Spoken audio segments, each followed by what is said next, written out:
Para se të fillojmë me videon, do ju ftoja të abonoheshit në kanalin ton Thënie për Jetën dhe të klikoni si përziles për të marrë njoftimet e videove tona më të reja. Faleminderit. Ja si të largoni mbetjet nga zorra e trash sa hape mbyll syt me këto 2 receta.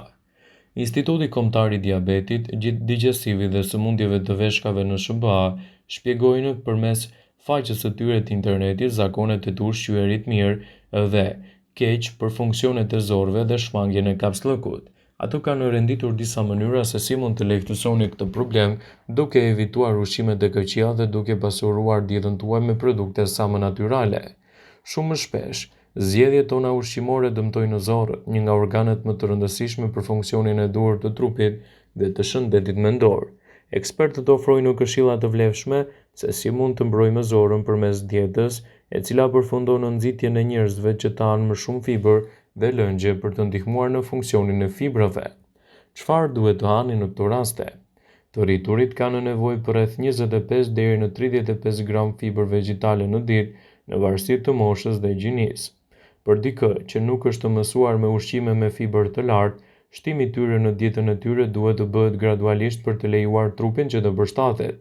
Mund të jetë i nevojshëm mendimi i ekspertit dhe dietologut për të përgatitur programin e duhur ushqimor në çdo aspekt. Por cilat janë ushqimet që përmbajnë fibër? Ushqimet me drithra integrale si buka, kafe ose makarona dhe drithrat e plota përmbajnë fibër. Gjithashtu atë mund ta gjeni edhe te tërshëra, thjerrzat, fasulet, soja dhe qiqrat, frutat si manaferat, mollët me lëkurë, portokalli dhe dardha, perime si karrota, brokoli, bizelet, perime me gjethe jeshile dhe të tjera, arrat si bajamet, kikiriket e të tjera. Nuk duhet anashkalohet konsumi i shtuar i lëngjeve si uji, lëngjet natyrale të frutave dhe perimeve, supat me ujë për të lehtësuar funksionin e zorrëve. Përveç kësaj, duke parandaluar lëngjet, shmanget dhe hidratimi me pasoja negative për zorrën dhe shëndetin e përgjithshëm. Një nutricionist mund t'ju udhëzojë për sasinë e lëngjeve që nevojite në bazë të peshës suaj, shëndetit, shpeshtësisë të aktivitetit fizik dhe mjedisin në të cilën jetoni. Por çfarë duhet të shmangni? Shmangni ushqime me pak fibër si patatet e skuqura, fast foodet, mishrat, patatet dhe ushqimet e përgatitura të ngrira dhe ushqimet të përpunuara, të cilët duhet të ndikojnë negativisht edhe në çështjen tuaj të sistemit tretës. Procedura më e thjeshtë është zgjidhja e një menuje sa më të pasur me produkte natyrale, të cilat do të lehtësojnë kështu problemet tuaja tretëse. Zorra trash është 5 metra e gjatë. Ajo zakonisht prirë të ketë probleme në funksionin e saj dhe të gjithë duhet i kushtojnë edhe më shumë vëmendje. Ajo luan një rol të rëndësishëm në jetën tuaj të përditshme dhe për këtë arsye nuk duhet ta injorojmë. Ja disa nga rregullat që duhet të mos anashkalohen për të funksionuar sa më mirë shëndeti i zorrëve. Shtoni në dietën tuaj vitaminën C. Kjo vitaminë gjendet më shumë te frutat dhe perimet dhe ju ndihmon në pastrimin e zorrës së trash, thot një studim i vitit 2015. Prandaj duhet të konsumoni lakër jeshile, lule shtrydhe dhe limon.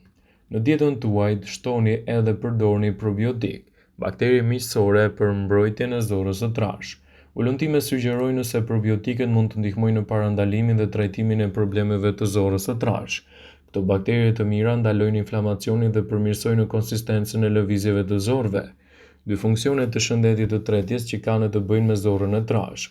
Nivelet e larta të probiotikëve gjenden në ushqime të fermentuara si kosi, uthulla e mollës, djathtë e të tjera. Shtoni nisë shtenë në dietën tuaj. Nisë shtetë rezistente që gjenden në ushqime bimore si patatet, orizi, bishtajat, bananet jeshile ndihmojnë zorrën të jetë më e shëndetshme duke rritur mikroflorën e zorrëve. Gjithashtu një rishikim i vitit 2013 mbi nisë shtenë rezistente përcaktoi se ato zvogëlojnë rrezikun e problemeve të zorrës së trash. Pini më shumë ujë, i cili do ju ndihmojë gjithashtu edhe në rregullimin e problemeve tuaja të tretjes. Mungesa e lëngjeve është një shkak i zakonshëm i kapsllëkut, kështu që pirja 1.5 deri në 2 litra ujë në ditë mund të parandalojë në këtë. Një mënyrë tjetër për të ndihmuar në plotësimin e nevojës tuaj për marrjen e lëngjeve është përfshirja e frutave dhe perimeve që kanë në përmbajtje të lartë ujë, si kastraveci, kungulli i njom, selinot, domate, pjepër, madje dhe lule shtrydhe. Sigurohuni që të hani më shumë ushqime me fibër të lartë. Çajrat bimor ndihmojnë në përmirësimin e funksioneve të zorrës së trash. provoni një lavazh me ujë dhe me krip. Një studim i vitit 2010 vërtetoi se uji i kripur pastron zorën e trash. Çdo mëngjes përpara se të konsumoni ushqime, përzieni 2 lugë çaj krip në një gotë me ujë të vakët. Pini më shpejt dhe përsëriteni këtë proces edhe për organizmin tuaj në mbrëmje. Perimet jeshile. Zarzavatet pa gjethe, spinaqi, kaleja dhe lakrat e Brukselit, asparagu, zarzavatet mund të jenë një ndihmë shumë e mirë në pastrimin e zorës së trash. Si rezultat do t'japin lehtësime të duhura. Xhenxhefili. Xhenxhefili ka veti antiseptike dhe është i dobishëm për të stimuluar tretjen. Mund të shtohet në çdo lëng ose mund të hahet direkt.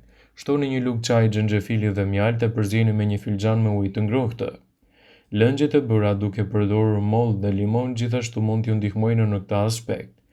Molla dhe limoni janë të pasur me lëndë ushqyese që përmirësojnë veprimin e tretjes, siç janë vitamina A, vitamina C, antioksiduesit dhe fibrat. Ju mundet të bëni lëngje të shijshme edhe për këto fruta. Merrni një gjysmë filxhani lëng molle, shtoni 2 lugë lëng limoni dhe 1 lugë çaj me lëng xhenxhefili. Përzieni gjysmë filxhani ujë të ngrohtë. Ju mund të pini këtë përzierje një herë në ditë për të ndihmuar në detoksifikimin e zorës së trashë dhe për të inkurajuar tretjen e duhur. Ushqimet e pasur me fibër gjithashtu do ju ndihmojnë në këtë aspekt. Fibra është e shkëlqyeshme për të mbajtur të shëndetshëm zorën dhe pastrimin e zorës së trashë, dhe do t'japë rezultate më të mira edhe për organizmin tuaj. Fibra është një zgjidhje shumë e mirë ushqyese, e cila mund t'ju ndihmojë gjithashtu edhe në problemet tuaja. Pastrimi me ujë. Pirja e mjaftueshme e ujit dhe qëndrimi i hidratuar është një mënyrë e shkëlqyer për të rregulluar tretjen. Njerëzit që mbështesin pastrimin me anë të ujit për pastrimin e zorës së trashë rekomandojnë të pinë 6 deri në 8 gota ujë të vakët në ditë. Gjithashtu provoni të hani ushqime të larta me përmbajtje të ujit. Kjo përfshin fruta dhe perime si shalqin, domate, marule dhe selino. Në fakt, ka shumë ushqime që ndihmojnë në pastrimin e zorës së trashë në mënyrë natyrale përmes dietave. Gjithashtu ju mund të provoni pastrimin me ujë të kripur. Kjo është veçanërisht e rekomanduar për njerëzit që përjetojnë në kapslëk dhe pa rregullsi. Një studim i vitit 2010 tregoi se uji i kripur ndoshta mund të pastrojë zorën e trashë kur kombinohet me disa pozita të jogas. Para se të hani mëngjes, përzieni 2 lugë çaj krip në ujë të vakët. Rekomandohet krip deti ose krip himalaje. Pini shpejt ujin me stomakun bosh dhe për pak minuta ndoshta do të ndjeni nevojën për të shkuar në banjo. Bëjeni këtë në mëngjes dhe në mbrëmje dhe siguroni të qëndroni në shtëpi pranë banjos për të pasur një lehtësim më të mirë në jashtëqitje. Dietat e larta në fibra gjithashtu mund t'ju vinë në ndihmë në këtë aspekt. Fibra është një makronutrient thelbësor që shpesh anashkalohet në dietë. Është gjetur edhe në ushqime bimore të shëndetshme si fruta, perime, drithra, ara, fara, tërshëre e të tjera.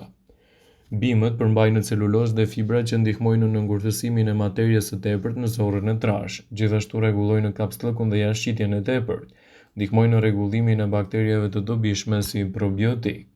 Siguroni të hani më shumë ushqime të larta me fibër, të cilat ndihmojnë në shëndetin e zorës së trashë. Ato gjithashtu mund të jenë të shkëlqyera për bakteriet e zorëve. Lëngjet me smoothie. Lëngjet janë pastruesit popullor të zorës së trashë. Këto përfshin asgjësimin dhe pastrimin me anë të lëngjeve të frutave dhe perimeve. Megjithatë, duhet të tregoheni të kujdesshëm. Lëngjet popullore për asgjësimin dhe pastrimin e zorës së trashë përfshin lëngun e mollës, limonit dhe lëngjet e perimeve. Megjithatë, duhet që të mos e konsumoni atë në mënyrë të tepërt. Gjithashtu, mund të shtoni niste shtenë rezistente në dietën tuaj. Niste shteja rezistente është e ngjashme me fibra dhe mund të gjenden në ushqimet bimore si patatet, orizi, bishtajat, bananet, jeshile dhe drithrat. Këto promovojnë një zorë të trashë të shëndetshme duke arritur mikroflorën, një rishikim i vitit 2013 që e cilësoi atë si një nga zgjidhjet më të mira në këtë aspekt. Vëmendje, ju bëjmë me dije se informacionet në këtë video kanë për qëllim që të plotësojnë, të mos zhvendësojnë këshillat e mjekut tuaj ose ofruesit të kujdesit tuaj shëndetësor, dhe nuk kanë për qëllim që të mundësojnë të gjitha përdorimet e mundshme, masat paraprake, ndërveprimet ose dhe efektet e tyre negative për shëndetin tuaj.